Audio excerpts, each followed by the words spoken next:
Call the meeting to order. I'm Grace Lesbrunts, Cascade Supervisor. Clerk Slater, please call the roll. Trustee Nordhook. Here. Trustee McDonald. Here. Supervisor Lesbrunts. Here. Treasurer Corsange. Here. Trustee Kessel. Here. Shipley. Present. Clerk Slater here. Please rise for the Pledge of Allegiance. Pledge allegiance to the flag of the United States of America and to the republic for which it stands, one nation, under God, indivisible, with liberty and justice for all.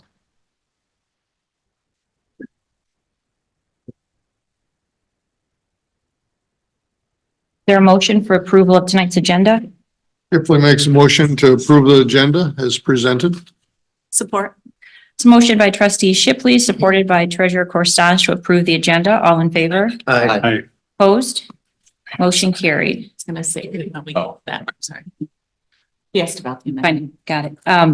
Having no presentations this evening, now is the time for public comments on anything that is scheduled for tonight's agenda. Public comments on other issues will be had at the end of the meeting. Is there anyone virtually? They're too hot. Article 6, approval of tonight's consent agenda. Is there discussion or a motion? Move to approve. Shipley supports. It's a motion by trustee Kessel, supported by trustee Shipley to approve the consent agenda. All in favor? Aye. Opposed? Motion carried. Article 7, financial actions. Manager Smith, you want to do that clarification? Yes, before you vote on the invoice to be paid tonight, in addition to what you have in your packet, there's an additional item that I handed out tonight for consideration.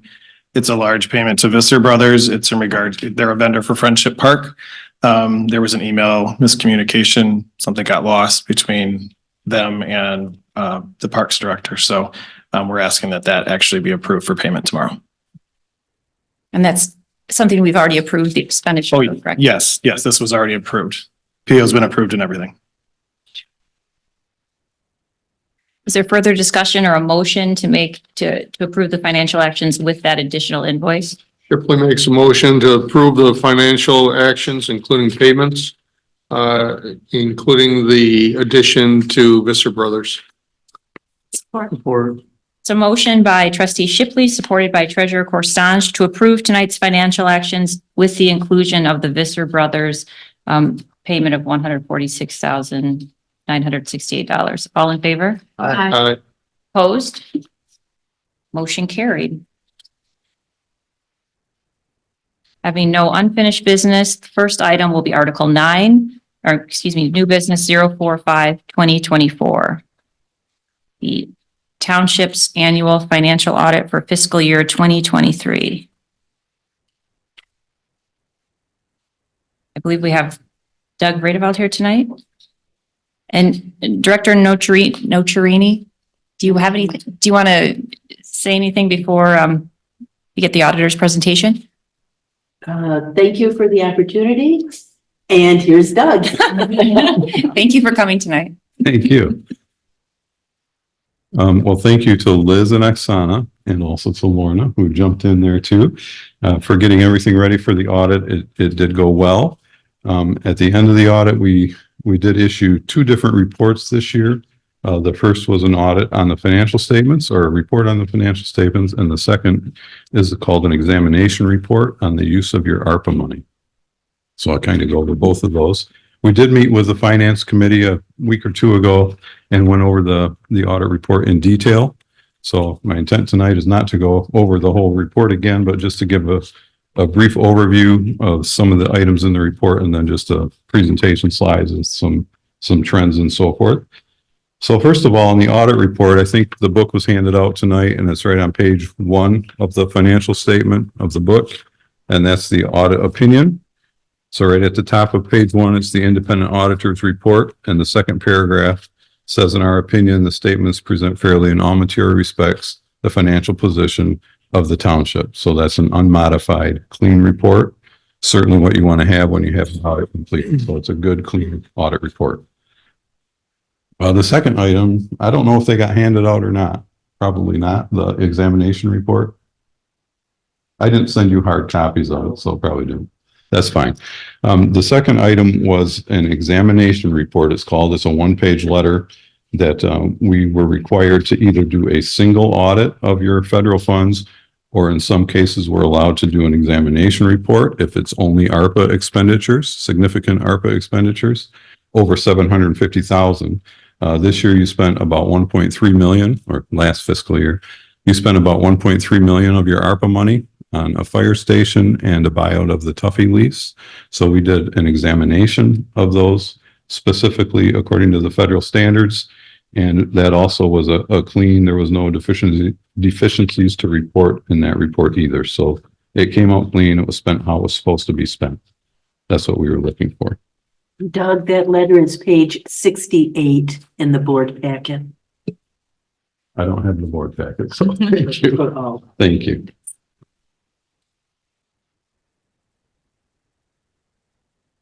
So with that, are there any questions on either of those items? Otherwise, we'll get right into the numbers a little bit. So the first couple slides here are gleaned from pages 11 through 13 of the audit book. And this is your governmental activities. It's basically all of the activity of the township in full accrual basis, with all of the activity boiled down into one financial statement as required. And you can see here the governmental activities of 43% of your revenue comes from property.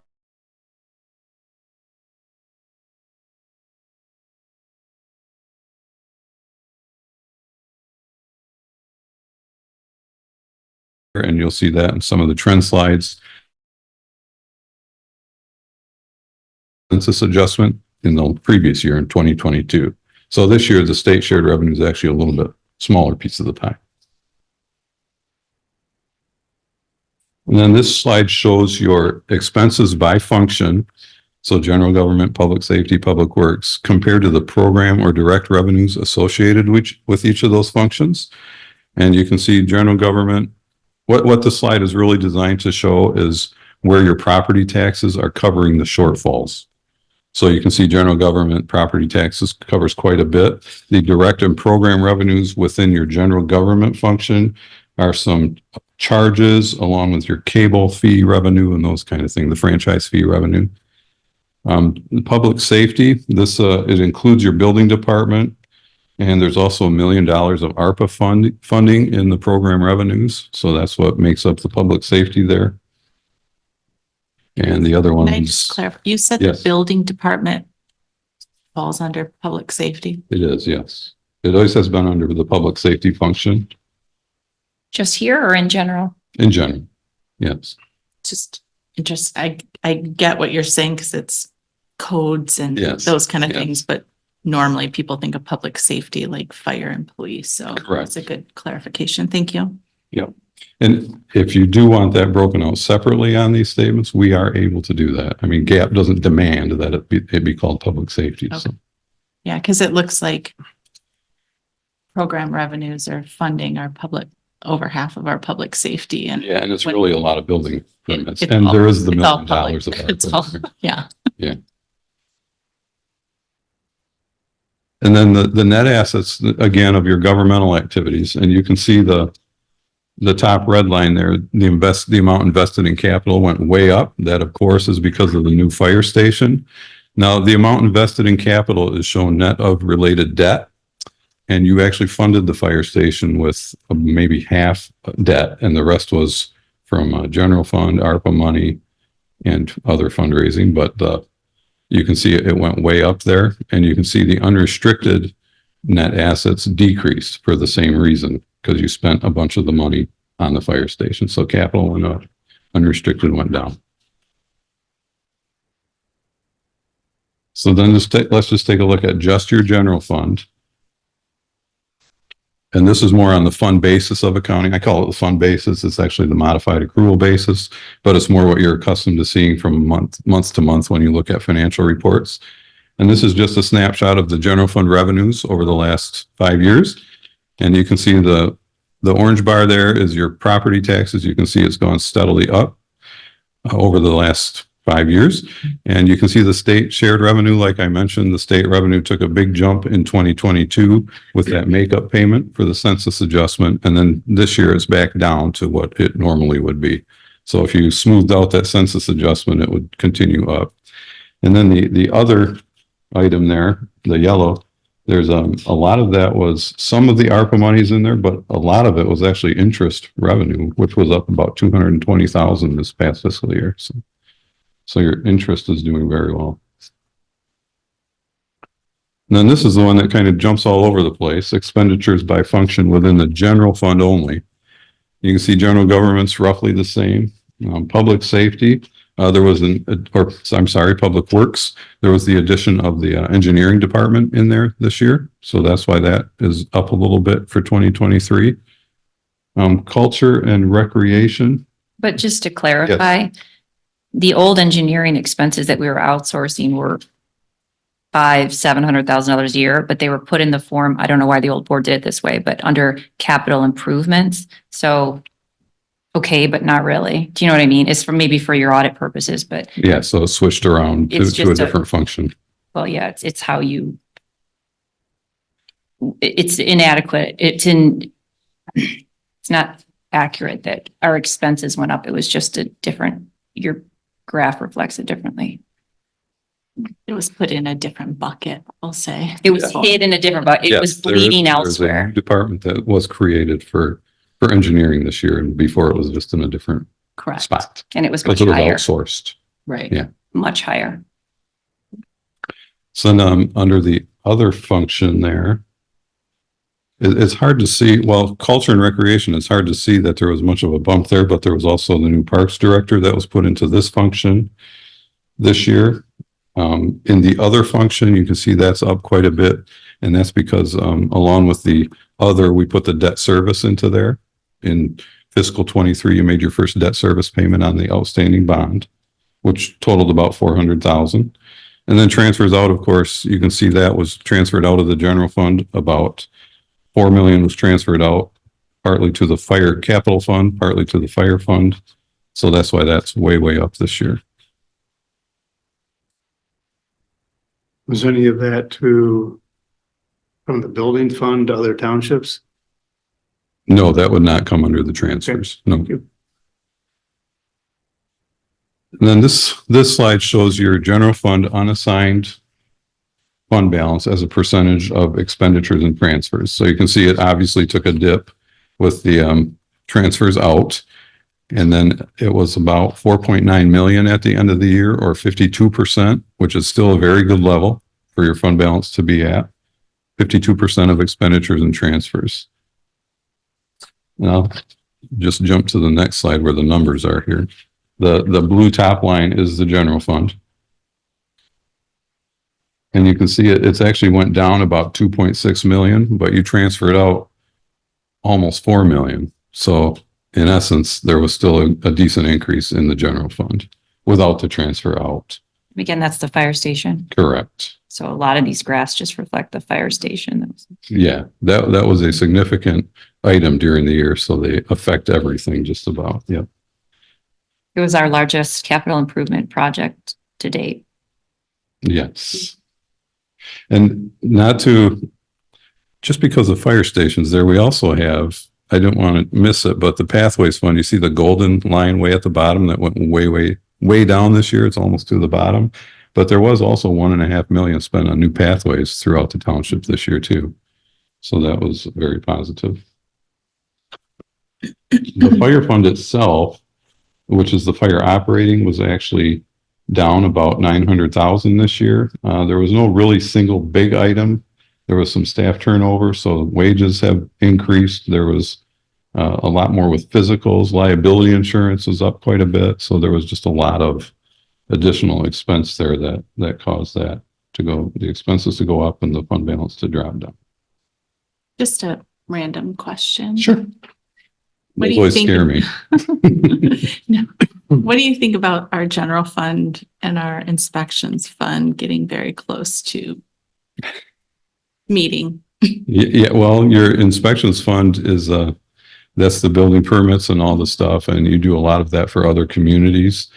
And yeah, you can see that the, But this is the fund balance. I mean, there's a Correct. thing between doing it for other communities and having well, it kind of correct, washed but out. over but- the years, you can see it's, as the building has gone with new homes and new startups here and in other communities, they're doing a lot of work and charging a lot of money, so that fund balance is going up. It's continuing A to lot, go up. yeah. It's not like at the end of the year, it's just leveling back out after the Right, right. ebb and flows. Right, it's been going up for the last several years, and it was pretty steady for the years before that. Thank you.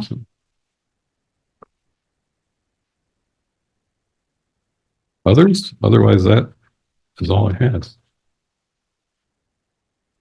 Can you just clarify, because we had a lot of discussion on it last year, what our net pension liability really is? Yes, each year, the actuaries complete an actuarial study or analysis of where your liability is. Your defined, this is your defined benefit plan. Yep. And that plan was closed in 2018, but there remains a liability there for people who are in the plan. Yep. So each year, the MERS engages actuaries to do an actuarial study to determine what that liability is. And then that liability minus whatever you have in invested assets there is your net pension liability. And so as your assets, if the market goes up or down, they're invested in a lot of different things, market items. So as the market fluctuates up or down, that can drive your net pension liability up Which, or down. which I So think at is, the end a- of 23, it was 5.2 million. Correct. Okay. which I think what he's saying is very good for people to hear, even though I think we've beaten the dead horse for a long time, but it fluctuates. And I think that that's the key to it, Mhm. that we keep trying every year. I feel like we talk about a number. There's no exact number. It's a guesstimate. The actuaries are It is. putting together formulas. They're deciding what they think it's going to be. Yeah. And a lot of it has to do with the market. And the market they're investing in was down this last year in 2023, significantly down. And so therefore, our liabilities went up. Right. And hopefully Yes. this year and next year, the market will bounce back It'll have some tremendously. Recovery. hopefully. Yes. But then- And if so, then our liability will go down. Correct. But what happens is they do a 5-year look back study, the actuaries do, and try to project where this market is going to go. Mhm. Right now, they're guesstimating that you're going to gain 7.25% over the long haul, which might be aggressive. I don't know. But Hopefully not. they do studies to try to figure that out. And that could change too. I mean, they change that up and down. I think that it's come up a lot, what our pension liability is. And I think that it's not one steady numbers. I Right. think the prime thing that you're explaining that I think that people need to understand is it's not a certain number that we're paying down and getting to. It fluctuates continually depending on who's retiring, where they're at, those kind of pieces, plus the market. And Right. I mean, I work with some communities that are actually overfunded in their pension. And all of a sudden next year, they're underfunded. Mhm. So it fluctuates up and down like Right. a roller coaster, And I think that unfortunately. when the Personnel and Finance Committee had a meeting with you and Lorna, we talked about a percentage that they like us to be at, and we are over that percentage of funded that, Correct. so we're at a comfortable spot. And I think that that's the important thing for people to understand is we're even with the market going down last year, we are still over that threshold Right. percentage that they would like to see. Correct. Right now, you're at 64% funded, or not right now, but at December 31st, yes, you were at 64%. And I think that that's a big takeaway. Doug, on page 14 on the balance sheet, can you explain what the unfunded pension liability amount is in there? The committed funds?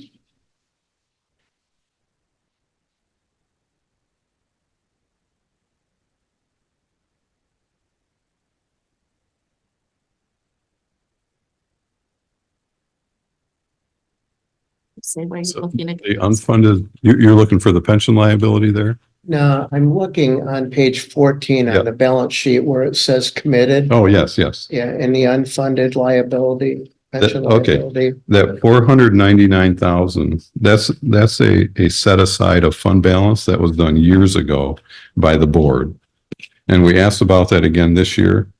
And Lorna, being new, wanted to look at it again to find more of the history on it. But that is still, it was set aside years ago. Yep. And it's still being carried as a set aside Okay. to be used to fund the pension Yeah, that would be deducted from our general fund balance then. from your available unassigned fund balance, Yeah. correct? Okay. Correct.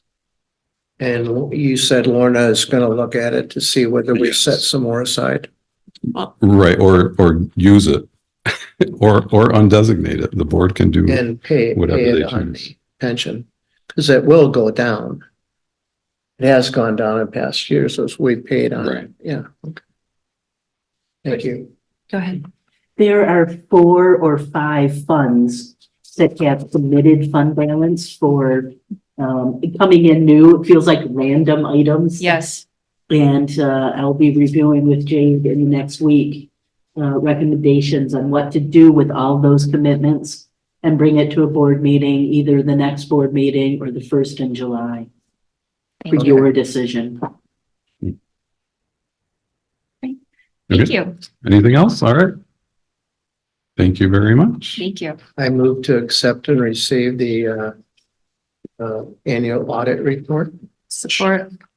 Motion by trustee Kessel, supported by treasurer Corstange to approve the annual audit for fiscal year 2023. All in favor? Opposed? Motion carried. Next, item 046, 2024. Introduction of zoning amendment to chapter 14, Airport Commercial Overlay A. Manager Smith? So it was brought to our attention that in the Airport Overlay A district, there is some contradictory language. And the attorneys, I think this was done in 2023. But the attorneys are actually suggesting that we remove the phrase unless otherwise provided by this ordinance. There are 4 specific uses that are allowed for this ordinance. So that language, it contradicts what actually it should say. Great. Did you have anything to add, Director Hendrick? Oh, we've got no negative public comment. The schools reached out to us just to say, hey, does this impact us when we noticed? But Yep. no negative impact. This is really just a cleanup item to make sure that the intent of the zoning ordinance is met with the language. Questions, discussion, motion? Jade, so we're looking to move to amend section 1407 and set the adoption date. Do we need to do both? It'll be set at the next meeting, yes. So we just need to make a motion to set the adoption date. Correct. I mean, that's what the June action 28th. requested is in. Do you want both actions or just set the adoption date? Well, I need you to approve the introduction and set the adoption date for June 28th. So, but you don't need us to, That's not the right date. 26. yeah, 26. Okay, 26 plus approved Action. language. Either. You never win. It's the 26th. 26. So you want a motion to accept To introduce and to set the adoption for June 26th. Shipley so moves, to introduce the adoption and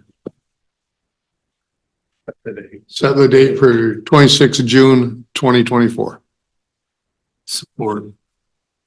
Motion by trustee Shipley as stated by manager Smith, supported by trustee Nordhook. All in favor? Aye. Opposed? Motion carried. Next, item 048, 2024.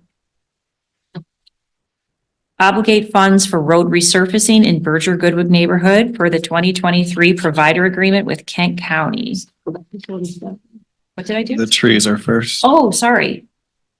Super important also. Item 047, 2024, budget amendment and tree restoration in the Berger Goodwood neighborhood contract. And again, that's the PFAS remediation site that's getting city water and sewer. City water, not sewer. Engineer Thorne or Manager Smith, did you want to? Yeah, if I can just make a comment before this will cover the next 2 items and then I'll turn it over to Eric to talk about them. They'll have to be voted on separately. But both of these, this is to actually award a contract that's gone out to bid and obligate the funds and award the contract per the agreement that we have with Kent County that was approved in 2023 in regards to the $3 million.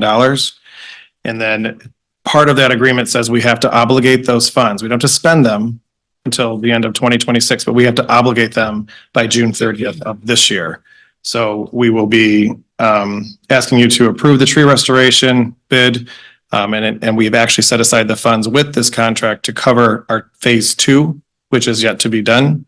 And then when we look at the roads, which is the next item, that is to obligate dollars up to $2 million for the road restoration. And Eric has worked with the Kent County Road Commission on that as well to get some estimated numbers. So I just wanted to kind of say that these next 2 items are really to obligate the funds per the agreement. So the trees are included in the county funds, right?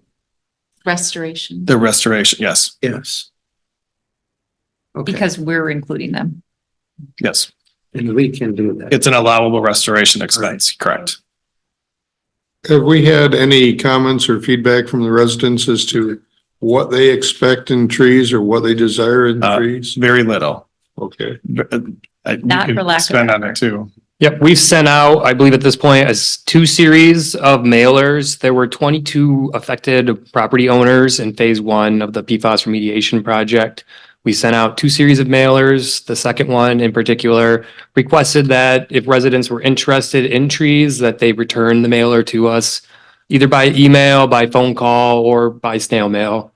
And of those 22, we had a slow trickle in. Originally, we saw 8 or 9. We had a public meeting, I believe 3 or 4 people total showed up that represented maybe 3 properties.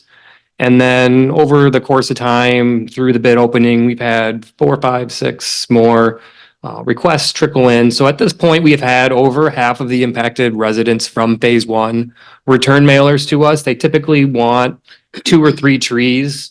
When we originally talked earlier in this project, earlier in the PFAS remediation project, we kind of threw around a 2 per removed tree ideal goal. Like if you lost a tree, we'd put 2 back.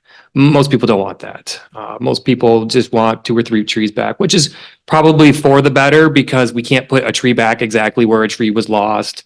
We can't put them in the right of way, and we have to be very careful about how close to the water service or the water main we put them now. So there's limited space to even put trees back.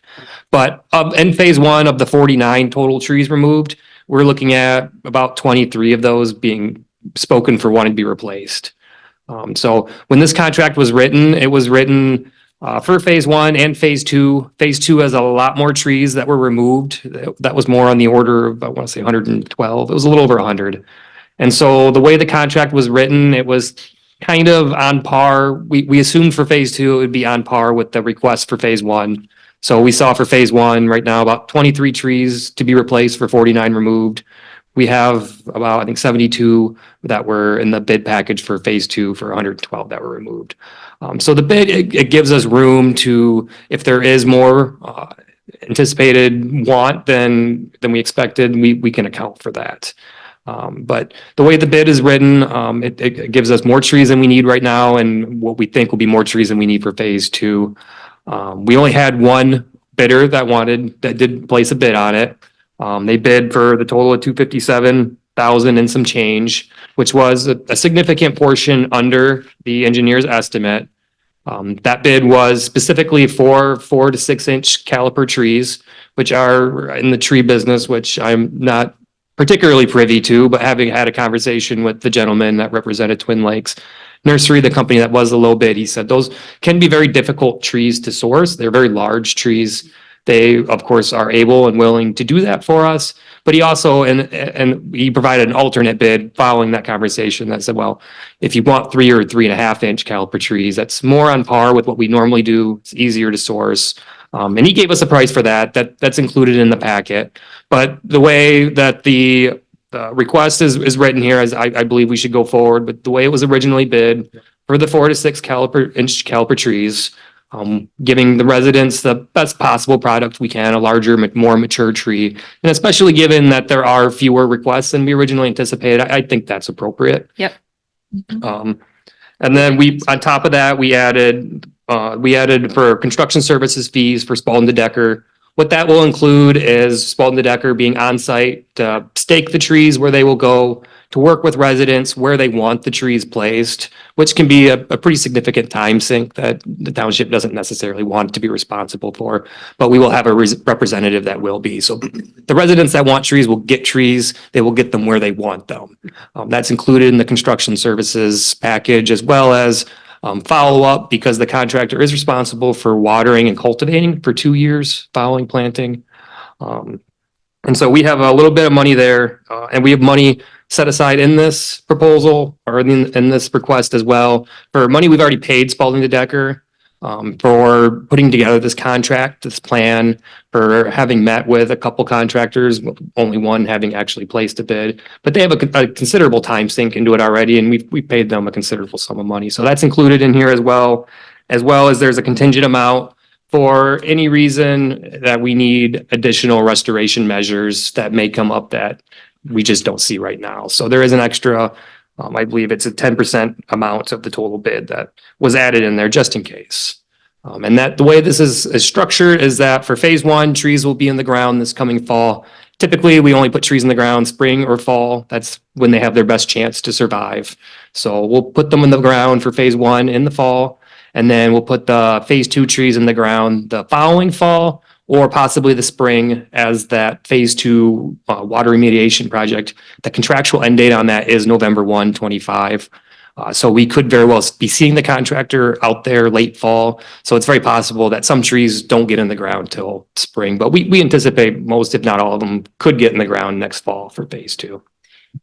Eric, did you get feedback from some residents that we heard from, like one resident who had 3 large pine trees removed or several large pine trees? So I haven't heard from her recently. No, I believe who you're referring to, she's a phase 2 impacted resident. So we haven't queried them yet, what they want, because not all the phase 2 trees have been removed yet as well. But like I said, this contract anticipates that need, and it gives us a little bit of room if it goes over what we anticipated. And there's a broad range of trees looking through this. I mean, it's not like we limited their availability. Nope, there's a fair number of trees. They are all Kent County recommended trees. They're all very, I am not an arborist, but they all seem very, there's short trees, large trees, ornamental, and there's very robust. It's a good list of trees, and I've heard very positive feedback from residents that are happy that we are providing this. Answers all my concerns. I make a motion that we obligate and approve the budget amendment and for tree restoration in Berger Goodwood neighborhood contract. Or And that's for the original bid of the 4 to 6 inch caliper, correct? Correct. As presented by our engineer. that's a motion by trustee Shipley, supported by trustee Nordhook, to accept the original bid for the 4 to 6 inch caliber trees. And then also to approve the budget amendments as stated in the packet. All in favor? Aye. Opposed? Motion carried. Item 048, 2024, obligation of funds for the roads resurfacing in the Berger Goodwood neighborhood per the 2023 provider agreement with Kent County. And again, this is PFAS remediation and restoration. Engineer Thorne? I will give a little background on this. Given the volume of the amount of roads that need to be resurfaced, original conversations were to do this over 2 years.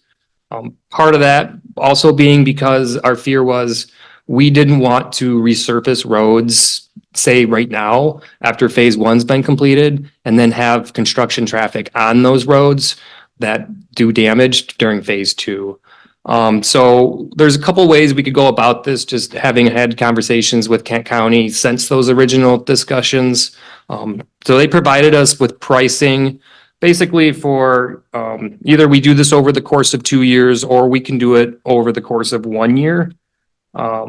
They are able, there isn't, I know it's a large volume, but they are able to do it in 1 year if that is what we want to do. And so the way they priced it was we either do it in 2025 and in 2026. So like I said earlier, the phase 2 contract, the obligation completion date is it's November 1, 2025.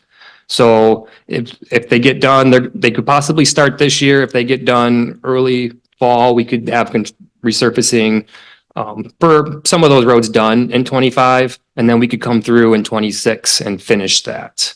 Alternatively, we could come through and do them all.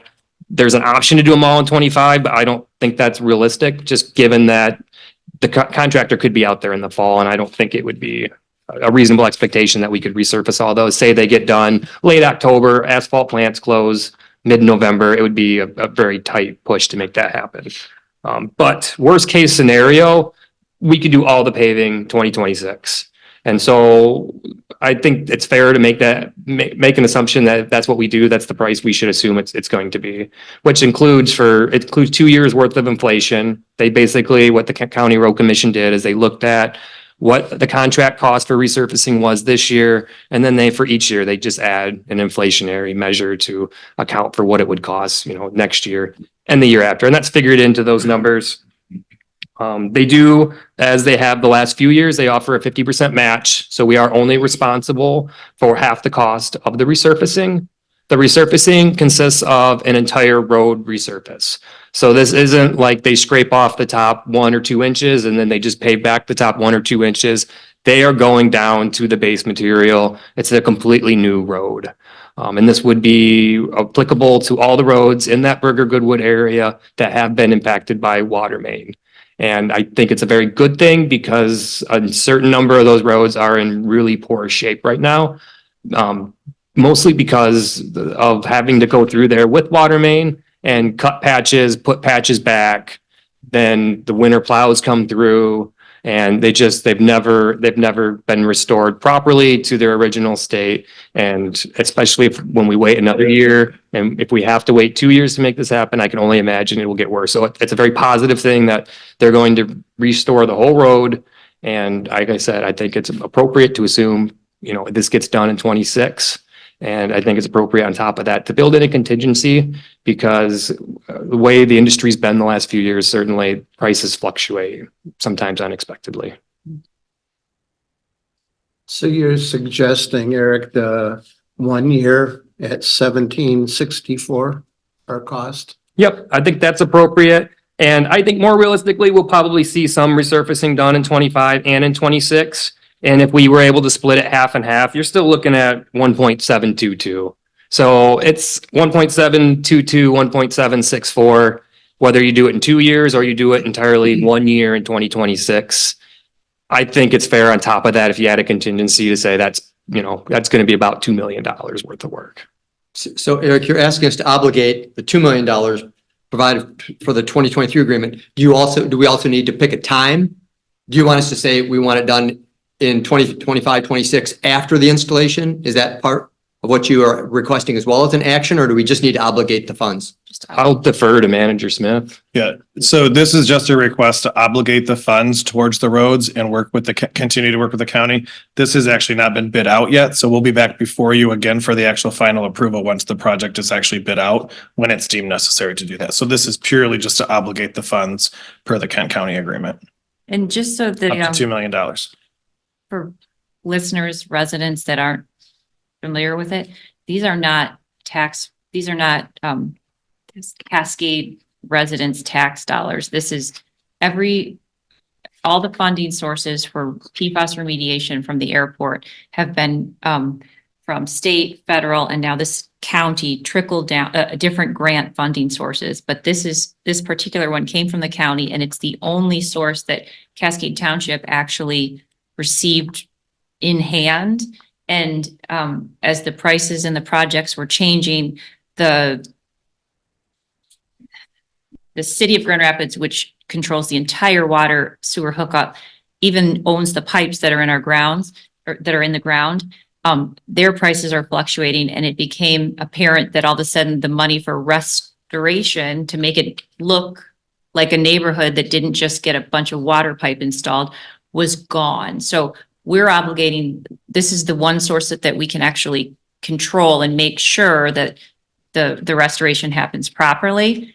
If there's more needed, then the polluter, the airport, will be making up that difference. But it's harder to go after the polluter for trees and that kind of stuff versus if they need more pipe in the ground. So this is the way that we can ensure that residents neighborhoods are restored, plus the project gets done, but none of this is Cascade money. This had to be allocated before the end of June, right? Right. Manager Yes. Smith? And if we June weren't 30th, doing yes. this, then We had to allocate this would have gone to the city of Grand Rapids in the overall pipe installation process. And then who knows how we would have gotten the fund. Uncertain where the funding for roads, trees restoration would have come from, or if there would have been any available.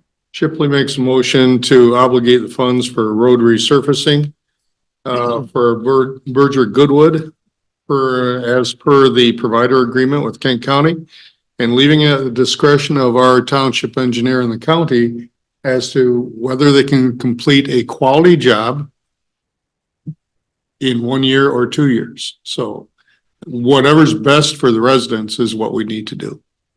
John, is that obligation up to 2 million like requested? Yeah, up to 2 million. I support. The motion by trustee Shipley, supported by trustee Kessel to approve the obligation of the $2 million as stated in tonight's packet. All in favor? Aye. Opposed? Motion carried. Thank you, Engineer Thorne. Mhm. Item 049, 2024, resolution to adopt rescission of portions of general ordinance sections 31378C2 and 31385C. Manager Smith? Thank you. So this is, this is due to a procedural oversight. Last September, it was brought to you to, make an ordinance amendment and to rescind, it was the board's desire to rescind the requirement of a resident to connect to water and sewer within 90 days of the sale of the home. If the sale was, complete. So the board wanted to rescind that. That should have been in the form of 2 readings, an introduction and adoption. All that was done was a resolution that was passed at the September 13th meeting. So we're going to consider that the introduction. Tonight, I need approval to adopt and this rescission of those striking those sentences out of those 2 ordinances, which is one for water and one for sewer. I make a motion to approve. Shipley strongly supports. That's a motion to approve as stated by Manager Smith, made by Clerk Slater and approved by Trustee Shipley. Clerk Slater, please call the roll. Trustee Shipley, Yes. trustee Kessel, Yes. treasurer Corrstange. Yes. Trustee McDonald. Yes. Trustee Nordhook. Yes. Clerk Slater, yes. Supervisor Lesbrunz. Yes, motion carried. So mandatory hookup upon failure, not sale of home, correct? Correct. Within a certain number of feet. Yes. Last item 050-2024, and this would be a approval or recommendation for approval to a new member on the PFAS subcommittee who is in phase 2. We are short on phase 2 residents. This person volunteered, Jay Barber, and we appreciate it, and he was recommended by several people in the committee. So is there discussion or a motion? Make a motion to approve your recommendation of Jay Barber. Support. It's a motion by trustee Kessel, supported by treasurer Corstange to approve Jay Barber to the PFAS committee. All in favor? Aye. Opposed? Motion carried. Having no discussion items, Article 11, public comments. Now's the time for anything, whether it was on tonight's agenda or not.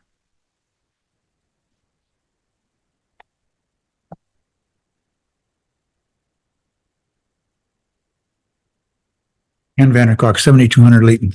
I heard a rumor that they want to add a few more car lots on 28th Street.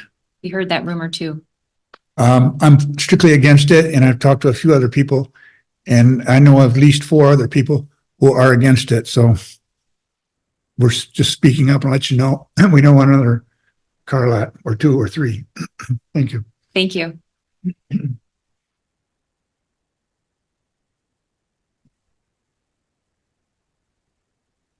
Hello, Scott Mintz-Alkema. I was inquiring about 2781 Orange, the church, not the church, the Old Stone House. I know it looks like the people just moved out of there today. I saw the moving truck as I happened to be leaving. I was just curious what the plan for that was, at least regarding mowing the lawn. I mean, it was one of the best lawns on the street, always nice and vibrant and lush and green and perfectly trimmed. Now it's about 12 inches, at least in between the road and the sidewalk, and then probably about 6 inches in the other area. So just, in regards to lawn mowing, there are two houses on Cascade Road, 6270. That's over near Laraway Lake. I brought that up last year. And then 7380 Cascade Road. The house looks like it's abandoned, trees and tall grass all over the place. So I don't know if you want to check that out. In addition to buying all the stuff in the village, how you guys bought 2800 and 2804 Thornapple River Drive, those two parcels, for $270,000, then spent $30,000 to tear down the house. What is the plan for those lots? That's $300,000 in dirt that we own.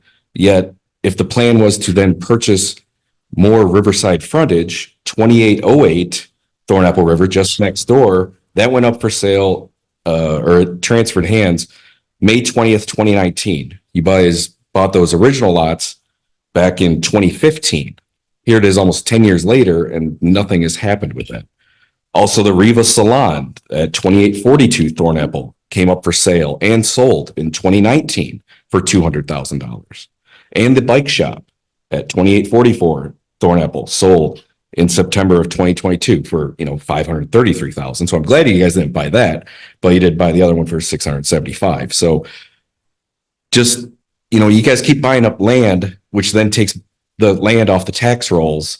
But these vacant lots where there's currently no plan really to obviously add more park frontage on the west side, the other side of Cascade Road instead of Tassel Park, which obviously that makes sense. The park's already there, but please sell these lots, get either as one big parcel or as two or whatever, and get them back on the tax rolls and start making some money. That would be good. So you're referring to the two lots on Thornapple River Drive with the split rail fence across from Cascade Christian? That's correct. And those were purchased what year? This is before our time, my time. 2015, October 5th, 2015. It's a little according to- offensive when you say you guys. Well, sorry. guys. Okay, fine. And let's be honest. Those two guys. Yeah, there's a They couple were of on the us that board. were not here. Yeah, no, I'm sorry. But anyways, this board, Just for the public that's listening. yes.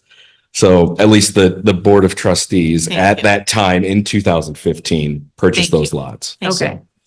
But- Thank you. Thank you very much. Oh, and also those happy cleaning signs. The more signs that get put up on the telephone poles, it just breeds more. So if we could address that, thank you.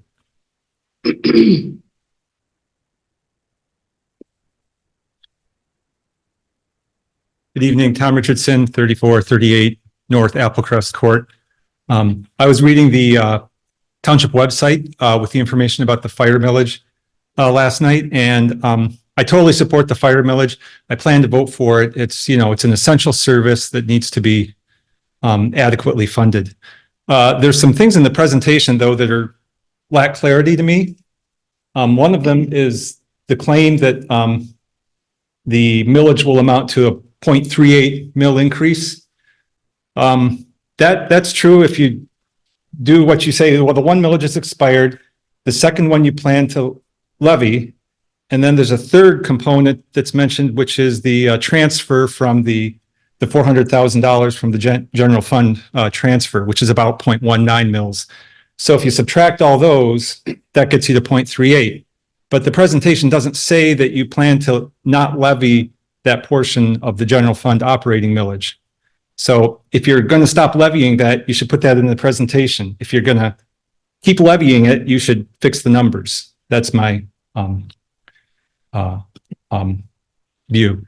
And along with that, if you plan to keep levying it, I would, I understand the technicality that no money from the fire fund is going to pay for the new fire station. It's all coming from the general fund. But if the new millage is going to free up money that has been going from the general fund to the fire fund, for 20 years. And now that money is not going to go from the fire fund or from the general fund to the fire fund. It's going to stay in the general fund. And the general fund is paying the bonds on the new fire station. I mean, it's fuzzy, okay? I don't know if we can, I know the presentation says the money's all coming from state revenue sharing, but it's coming from the general fund, which has both the state revenue sharing and the operating millage going into it. I mean, to somebody like me, it's not clear. So, I think there's some additional clarity that's needed there in terms of how you present how this is going to work. But again, I absolutely support this millage. I'm going to vote for it. I'll tell all my friends to vote for it, but I would like to see it, presented as clear as possible to get other people to support it as well. Good feedback. Thank you. Maybe we can address the board comments or manager comments. Any other public comments? Okay, manager comments? Okay, just a couple of things tonight. Couple of the comments that were made tonight in regards to the car lot. I encourage you to pay attention to the planning commission meeting agendas that will be coming up because there will be public hearings and an opportunity to voice concern before it gets to this body. It goes to the planning commission for a decision. So if you have opinions yourself or anybody else, I encourage you to make sure that you watch the planning commission agendas as well. So you can make the comments on there. Orange Avenue. There was a miscommunication with the previous owners and ourselves in regards to the lawn, so that is on the docket to be cut this week.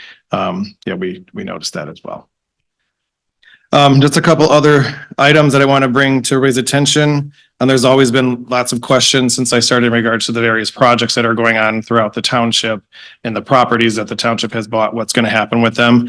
If you go to the front page of the website now, and I would show you now, but the Wi-Fi is down. Right at the top of their website, there is an item to click on projects, and you click on that and it has all of the ongoing projects that are going on in the township, the status of where they're at, the funding mechanisms, who's in charge of those, and then the latest updates. So those are going to be continuously updated, and that project will be a ever changing working page as we take on more and more projects. Street projects, sidewalk projects, pathways, roads, parks, the concept in the village. So all of that will be updated on there. So I encourage anyone to take a look at that. And if there are further questions, there's contact information in there too to ask, so you can get the right answers as quickly as possible. I do appreciate the feedback on the fire millage. This is an interesting one to try and present in a very concise, understandable manner. So we will go back and take a look at that. But there is a webpage dedicated to the fire millage and some frequently asked questions. Actually, if you go to the homepage, it's the very first thing you see when you click on the homepage. So there's some more information, and we will be putting more information out about that as well. Let me see.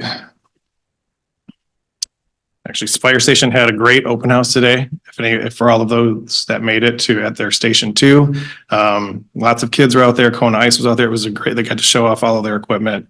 It was really, really nice, well attended. I think the public really enjoyed that.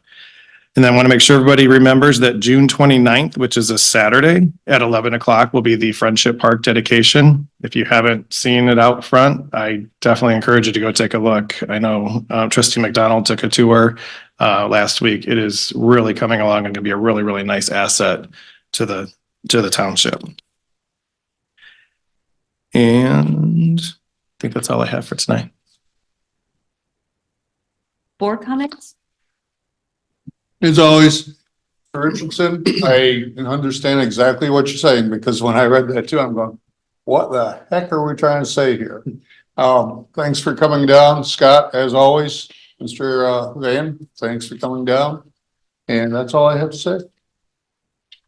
Lorna, while we have you here, can you, 3 millages that we have right now, or one just recently expired, plus the shadow millage, which is essentially a transfer from one source to another.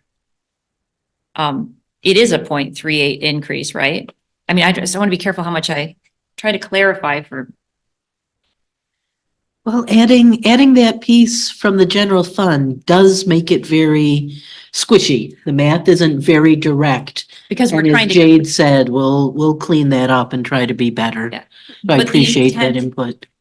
The intent is, it's exactly what, it's to clean up the multiple funding sources, which are like putting a Band-Aid on a Band-Aid on a Band-Aid. But the problem is we can't make a promise what this board will do after November because we can't bind a future board. We can't hold a future board to something. So we can't guarantee it. But yes, the intent is 100% that it will be simplified into 2 funding sources from the current, and one just expired, but from 4. So the total increase, when you add it all up, would still be the 0.38. So, but you're right. You hit it on it. You found the confusing. It's confusing. The way it is right now is super confusing. We're trying to make it simpler. But in making it simpler, people are going to ask questions about how we got here. So good questions. More board comments, discussion, motions? Make a motion to adjourn. Support. It's a motion by Clerk Slater, supported by Trustee Nordhook to adjourn. All in favor? Aye. Opposed? Nay. Carried. You can say. Okay.